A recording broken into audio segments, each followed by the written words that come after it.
Last time we have stopped at form is none other than emptiness, and emptiness is none other than form. The Heart Sutra is a very short sutra, but it's an extremely important sutra, and its philosophy is so profound. If you understand really in detail the meaning of Heart Sutra, then you have a very good grasp of the knowledge of prajna. Prajna means wisdom. Some people commit it to memory because you have to contemplate and reflect on it all the time. If anybody asks, what is the most important sentence? This is it. Perceive that the 5 skandhas are empty and thereby became free from all suffering. But we already have talked about the 5 skandhas, and we said the 5 skandhas are empty. So we already explained what emptiness means. Empty is not just nothing. Emptiness does not mean nothing. As a matter of fact, emptiness means that there is variety of things. Because of the universe is empty, it allows for existence of all things. So emptiness is not a negative connotation. But then, just saying that the 5 skandhas are empty is not enough to elucidate the main theme of emptiness. So the sutra carry on to explain more about emptiness. Now, first of all, just to recap, what do we mean by emptiness? Does an emptiness mean nothing? When we empty the cup of water, then it's empty, nothing?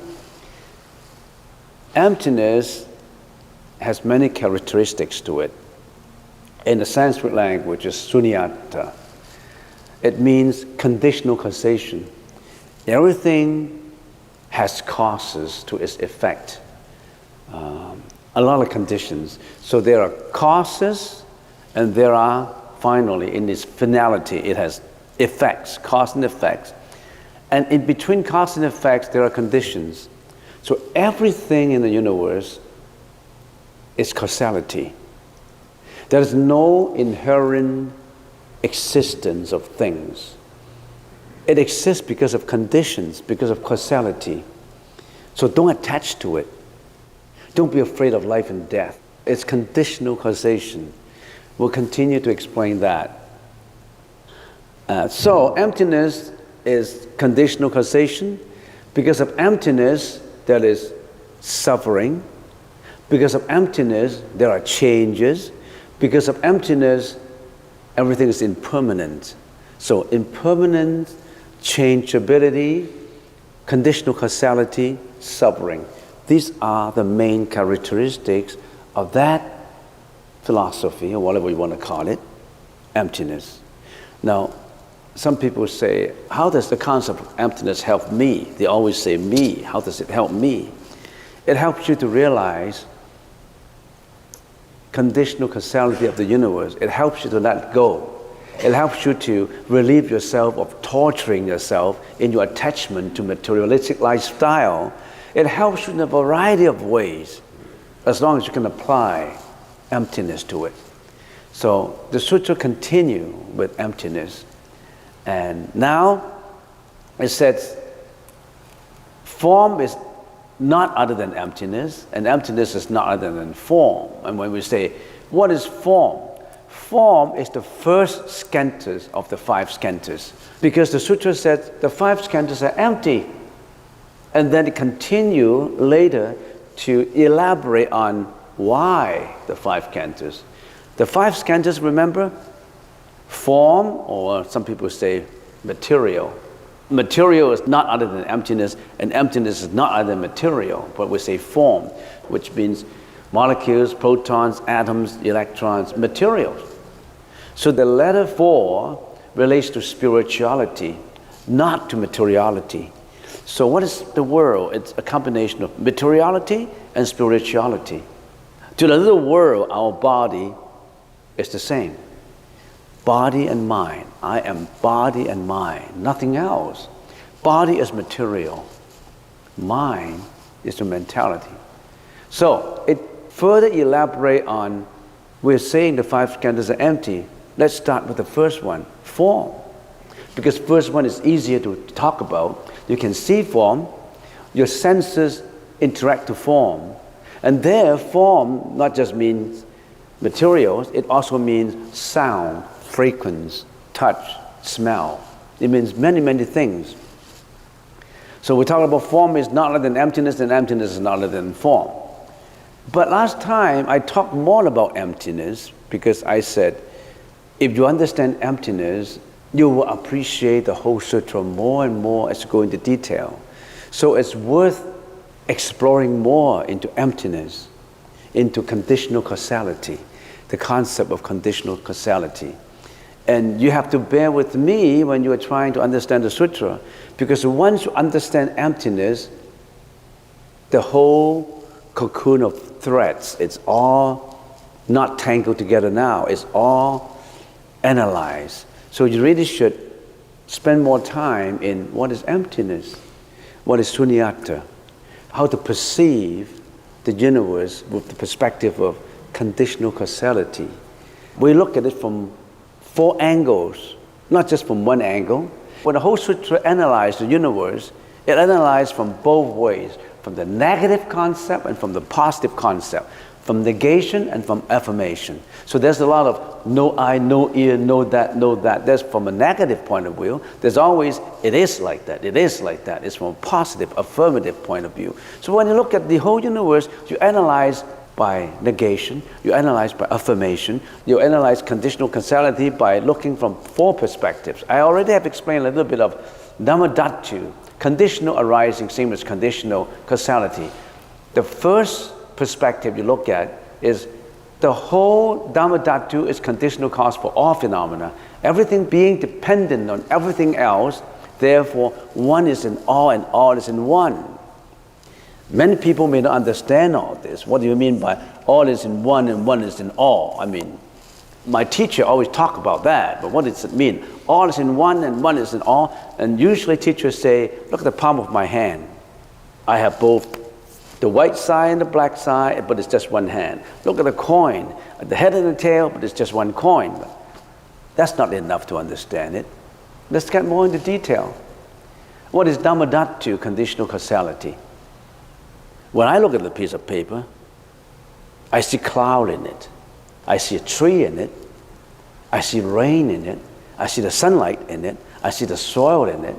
A piece of paper comes into being, it's not just a sheet of paper. It's many, many causes put together to constitute that piece of paper. From a tree, it gets into pulp, pulp gets into the factories get into, you name it. So, on the other hand, when you burn a sheet of paper, you may have the illusion of saying, I'm destroying it. Or in literal sense, the paper is dying. The paper is dying because I'm burning it. The paper is dying. We light up a match and burn it up. Then it will become smoke. The smoke will then rise and dissipate into the atmosphere, into the air. And then the heat caused by burning it will enter into cosmos, into the universe, and penetrate into many other things. So that smoke, that piece of paper, turns into smoke, turns into heat. It has a lot of conditional causality in it, not just a piece of paper. And then what happened to the ashes that drop on the ground? The ash of the paper will fall to the ground and become part of the soil to nourish the tree. As far as the smoke is concerned, when it is in the air, it rises up and becomes the cloud. It rises up with heat, it becomes the cloud, and then it mixes with the water moisture, and then becomes rain, and rain falls back into the soil and nourish the whole tree. So there's no limit as far as its changeability, as far as conditional causality of that piece of paper. A limited, restricted view would say that's a piece of paper. But a broad, horizontal view of it is boundless. It's limitless. How can you put a limit on a piece of paper? I see a cloud in there. I see rain in there on that piece of paper. I see a beautiful tree in there. I see some nourishing soil in there. I see the sunlight in there. Don't you see it? And the paper is not afraid of life and death. Because you say the paper is dying, you're burning it, but the paper said, no, I'm not dying. I'm a part of that tree. I have been a part of that tree. I was never born, and for that reason I never die. I just changed my form. I get back to the cosmos. I never die. I've never been born. I'm never afraid of it because I'm changing. I'm just changing my form. I don't know if you understand what I mean. You don't look at a sheet of paper just like a sheet of paper. A sheet of paper has a universe in it. A sheet of paper has the whole world in it. And for that reason, I quote not from a Buddhist Sutra, I quote from William Blake's poem, to see a world in a grain of sand. A grain of sand, there's a world in it, and then it goes to my interpretation of a sheet of paper. Sand, weathering, rushing on the rock, shattering it, and then it washed the shore. The sand itself will pick up molecules, and that rock is broken further, washed by the waves, the sunlight gets into it, the rain gets into it. There's a whole universe in that grain of sand. And how about heaven in a wildflower? If you explain to your student, I think you should use some Buddhist concept to explain it, because none other can explain it properly, I think. This is the way I think. What do you mean by you see a heaven in a wildflower?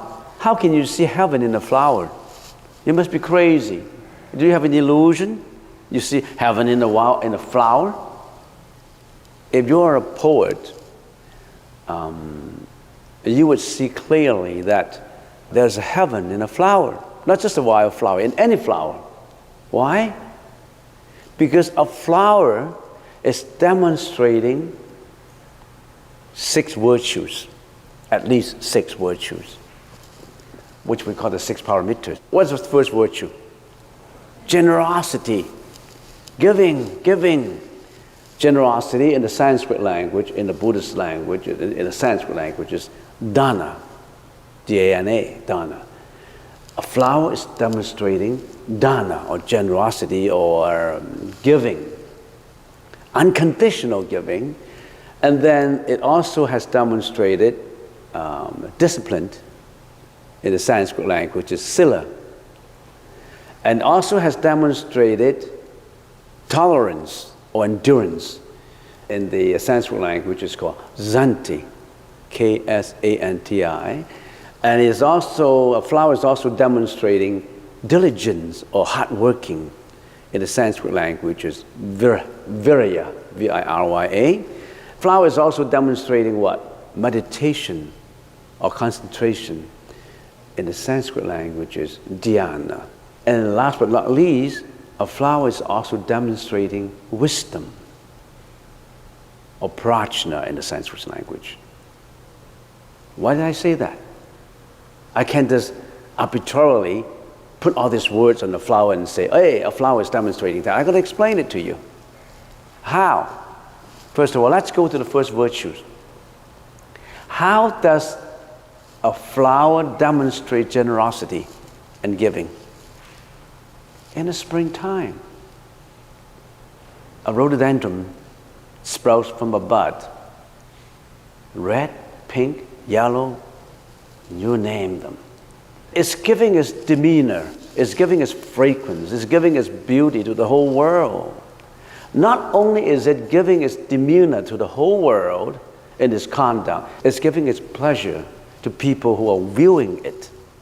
It's giving unconditionally to the whole spring, to the birds, to the bees, to anybody who admired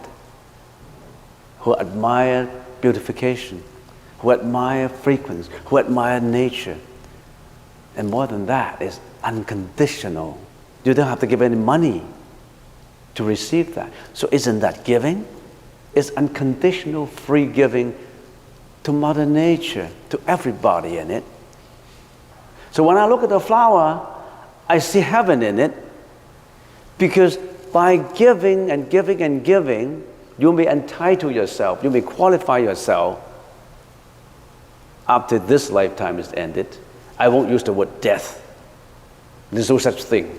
There's no such thing or as death. Nobody can make something suddenly disappear. It only disappears unconditionally. So don't be afraid of death. It's a continuation of birth, rebirth. So if you are practicing generosity and giving, you are entitled or qualified to go to heaven. So I see a heaven in a flower. Don't you see it? A poet would say, oh. So when you enjoy literature, I always encourage young students to read literature, to read a poem. William Blake. Anybody who appreciates nature, they appreciate a poem, especially a poem of nature. Okay, that's number one. How about number two? It's a flower demonstrating, number two is discipline. What is discipline? Discipline leads to what? Morality. When a flower is growing, what is it growing from? The roots of a tree sends up sap to go to the tree trunk, rises into a bud, and the bud later rises into a flower. It's never intruding into another tree. A flower is always maintaining its own conduct, its own personality, its own demeanor. It's always performed the best it can within that tree. Even when the bee is hovering on the flower, trying to get the nectar out of it, the flower is still giving, is still disciplining, letting the bees to get into it. So it always disciplines itself regarding to giving. It always disciplines itself regarding to its cycle. It always disciplines itself regarding to confinement of its own conduct. When you discipline yourself to a very high degree of morality, you're entitled to go to heaven. So I see a heaven, just from the perspective of discipline and morality of a flower. A flower is demonstrating tolerance. Why? In the snowstorm, in the rain, in the ferocious heat of the sun, it's growing in there. It's never afraid of snowstorm and rain and the wind. Even though its petals may be blown off, it still persists to survive. It has a high degree of tolerance in it, a flower. And even if it's swept down and fall to the ground in the autumn time, it still goes back to the soil as nourishment. Diligence. A flower works its way up, hardworking. The sap goes up, and it's trying to grow and grow and grow, and send is vibrant, it's fragrance to the whole world. So it's diligence, hardworking. A flower is hardworking. Fifth, jhana, or meditation, focusing. In the wintertime, it is sitting, meditating inside a bud, in quietude, in peacefulness, in the stillness of its growth. It's hibernating in there. So that's meditation. That's concentration. Last but not least, the wisdom. A flower has its wisdom.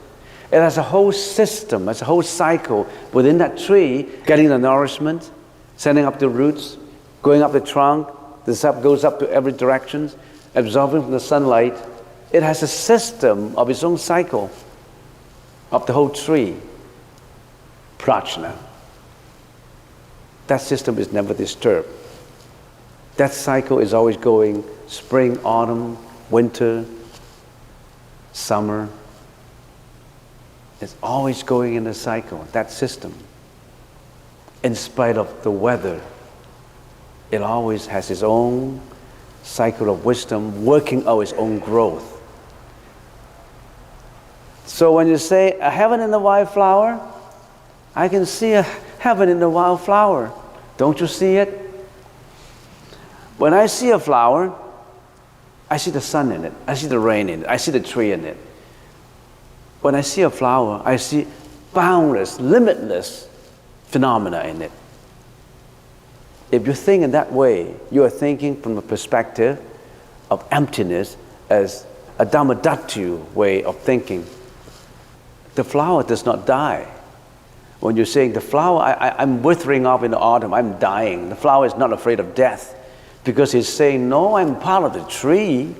I'm getting back to the root to nourish the tree. I'm not dying. I will be reborn again. I'm just changing my form. Just like the wave. The wave is the form. The water is emptiness. The wave is appearing and disappearing. The wave won't say, I'm disappearing, I'm dying. I'm rising up, I'm being born. The wave is never afraid of life and death because the wave identifies itself with the water. It is water, nothing else but water. But we identify ourselves as the wave and not the water. You are Dhammadhatu. You are the whole universe in you. I can see you, the whole universe in you, but you never see that in you. If you know that everything is boundless, everything is conditional causality, you let go. You let go of your torture. You let go of your pain. You let go of your agonizing past. You let go of many things. You're not afraid of life and death. You know you're only changing form. You build up conditions for happy life. Have you ever built up conditions for a happy life? Or you build up conditions for a miserable life? No worry, no death, no sickness, no aging. But we need to build conditions. It's just like a flower building conditions for giving to the whole world.